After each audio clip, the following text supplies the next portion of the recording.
Class 8 middle term factor. Class 8 নিজে করি 13.1 middle term factor শেখাবো আজকে। ঠিক আছে, মিডল টার্ম ফ্যাক্টর। আজকে ক্লাস 8-এর মাধ্যমিক বোর্ডের, ওয়েস্ট বেঙ্গল বোর্ডের একটা গুরুত্বপূর্ণ চ্যাপ্টার শেখাবো। নিজে করি 13.1। এটা হচ্ছে বলে মিডিল টার্ম ফ্যাক্টর বা উৎপাদক, মধ্যপদ বিশ্লেষণ উৎপাদক বা মিডিল টার্ম ফ্যাক্টর। এক্ষেত্রে আমাদের এরকম একটা সংখ্যা দেওয়া থাকবে x² + 5x + 6।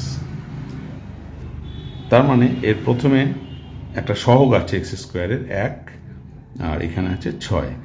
এই প্রথমটার সঙ্গে লাস্টটা ইন্টু করতে হবে। সবসময় এখানে 3টে করে নাম্বার থাকবে। 3টে রাশির মধ্যে প্রথমটার সহগ আর লাস্ট সংখ্যাটা দুটোকে গুণ করলে হবে 6।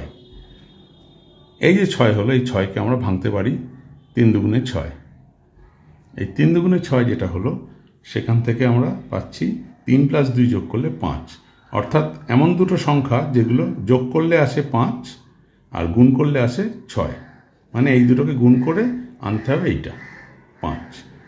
তো 3 দুগুণে 6, 3 + 2 5। এখানে 5-এর বদলে তাহলে আমরা বসিয়ে দিলাম এখন 3 + 2।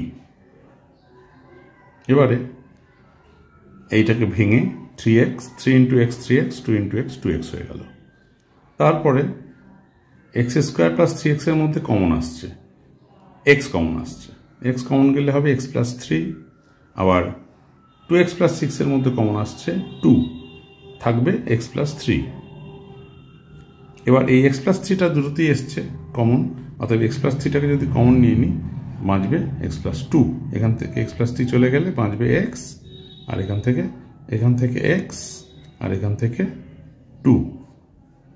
ঠিক আছে, তাহলে x + 2। তাহলে অ্যান্সার হলো x + 3 × x + 2।